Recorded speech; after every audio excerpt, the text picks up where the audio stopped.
Channel 5 நேயர்களுக்கு வணக்கம். இன்னைக்கு நம்ம எந்த தலைப்பை பத்தி பார்க்க போறோம் அப்படின்னு பாத்தீங்கன்னா, தொடர்ந்து டெல்லியில நடக்கிற பெண்கள் மாயமாறாங்க. இது பத்தின வழக்கை தான் நம்ம இப்ப பார்க்க போறோம். இந்தியாவோட தலைநகர் அதிகாரப்பூர்வம் சட்டம் அமல்படுத்தக்கூடிய ஒரு நிலையில இருக்கிற ஒரு நகரம் தான் டெல்லி. ஆனா கடந்த சில நாட்களாக அந்த டெல்லியில இருந்து வரக்கூடிய தகவல்கள் எல்லாமே ரொம்ப கவலைக்குரிய இடமா தான் இருக்கு. என்னன்னா கடந்த சில நாட்களாகவே அங்க பெண்கள் காணாம போறாங்க அப்படின்ற குற்றம் ரொம்ப அதிகரிச்சுட்டே வந்துட்டு இருக்கு. அங்க ஒவ்வொரு ஆண்டும் இந்தியாவில் ஆயிரக்கணக்கான பெண்கள் காணாம போறாங்க அப்படின்னு சொல்லிட்டு நேஷனல் கிரைம் ரெக்கார்ட்ஸ் ஆண்டுதோறும் அவங்களோட அறிக்கையை வெளியிடுறாங்க.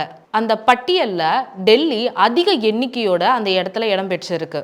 அந்த இடத்துல ஒரு பெண் காணாம போறாங்க அப்படின்னா அதுக்கு பல்வேறு காரணங்கள் இருக்கு. ஃபேமிலி இஷ்யூ இருக்கு, இல்ல வேலைக்காக போய் அவங்க ஏமாத்தி கூட்டிட்டு போயிட்டாங்களா, இல்ல மனித கடத்தலா, உடல் உறுப்புக்காக அவங்களை கடத்திருக்காங்களா, இல்ல பாலியல் தொழிலுக்காக அவங்களை கடத்திருக்காங்களா அப்படின்னு சொல்லிட்டு ஒவ்வொரு வழக்குகளும் தனிப்பட்ட முறையில விசாரணை செஞ்சுட்டு தான் வந்துட்டு இருக்காங்க. கடந்த 2012 நடந்த டெல்லி ரேப் கேஸ் சம்பவத்துக்கு அப்புறமேட்டு டெல்லியில பெண்கள் பாதுகாப்பு அப்படின்றது அதிகப்படியாகவும் ஆக்குனதாகவும் அங்க பெண்களுக்கான அதிகாரம் அப்படின்றது கொஞ்சம் முன்கூட்டியே எடுக்கிறதாகவும் தான் தகவல் வெளிவந்துட்டு இருக்கு. என்னதான் பெண்களுக்கு இவ்வளவு பாதுகாப்பு சூழல் ஏற்படுத்தி கொடுத்தாலும் கடந்த சில நாட்களாக பெண்கள் காணாம போவது அப்படின்றது அந்த இடத்துல சர்வசாதாரணமான ஒரு விஷயமா மாறிட்டு வருது. டெல்லி அப்படின்றது ஒரு இடம்பெயர்வு நகரம். இப்போ நம்ம சென்னை மாதிரி அந்த இடத்துல நிறைய ஊர் மக்கள் வேலை செய்யறதுக்காக வருவாங்க. டெல்லி இங்க நார்த் சைட்ல இருந்து, சவுத் சைட்ல இருந்து, வெஸ்ட் சைட்ல இருந்து அப்படின்னு சொல்லிட்டு ஒவ்வொரு இடத்துல இருந்தும் தலைநகரான டெல்லிக்கு வேலைக்கு செய்வாங்க. கட்டிடம் வேலை, சாஃப்ட்வேர் கம்பெனி அப்படின்னு சொல்லிட்டு நிறைய ஊர் மக்கள் இந்த இடத்துல வேலை செய்யறதுக்கு போவாங்க. அப்படி பல மாநிலங்கள்ல இருந்தோ அங்க வேலைக்காக போற பெண்களும் காணாம போறாங்க. ஒரு இடத்துல ஒரு கடத்தல் 2 கடத்தல் அப்படின்னு நடந்தா கூட அது எதர்ச்சியா நடக்குது அப்படின்னு சொல்லிட்டு நம்ம பார்க்கலாம். அந்த குற்றத்தை அந்த மாதிரி நம்ம பார்க்கலாம். ஆனா தொடர்ந்து பெண்கள் காணாம போறாங்க. அதுவும் பெண் குழந்தைகளும் இளம் பெண்களும் அடிக்கடி காணாம போயிட்டு இருக்காங்க. இந்த கொஸ்டின் இங்க வரும்போது அந்த இடத்துல சேஃப்டி அண்ட் சர்வேலன்ஸ் அப்படின்றது ஒழுங்கா நடக்குதா அப்படின்றது ஒரு பெரிய கொஸ்டின் மார்க்கா இருக்கு. ஒரு தலைநகர்ல இத்தனை பெண்கள் காணாம போயிட்டு இருக்காங்க அப்படின்ற பட்சத்துல எதிர்கட்சிகளும் மற்ற கட்சிகளும் அங்க கேள்வி எழுப்ப ஆரம்பிச்சிருக்காங்க.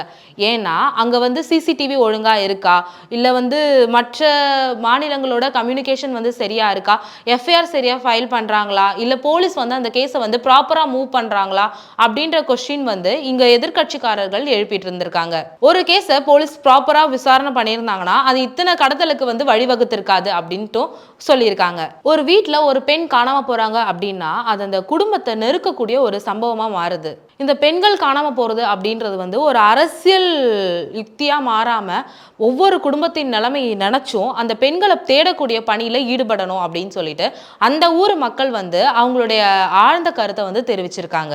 இந்தியா ஒரு பாரத நாடு. அந்த நாட்டோட தலைநகர்ல கூட பெண்களுக்கு இவ்வளவு பாதுகாப்பு இல்லை. அந்த இடத்துலயும் இவ்வளவு பெண்களுக்கு பாதுகாப்பு இல்லை அப்படின்ற பட்சத்துல நாட்டின் பிற பகுதியில் இருக்க பெண்களுக்கெல்லாம் எப்படி பாதுகாப்பு இருக்கும்? ஒவ்வொரு பெண்ணும் மாயமானது குறித்து தரவுகள் வெளிப்பட வேண்டும்னோ, இந்த வழக்கு குறித்த விசாரணைகள் வேகமா நடைபெற வேண்டும்னோ, காணாமல் போன ஒவ்வொரு பொண்ணும் வீடு திரும்ப வேணும்னு அந்த ஊர் கட்சியாளர்கள் சொல்லியிருக்காங்க. எப்ஸ்டீன் ஃபைல்னு சொல்லிட்டு உலக வரலாற்றை புரட்டி போட்ட ஒரு சம்பவம் இப்பதான் நடந்து முடிஞ்சிருக்கு.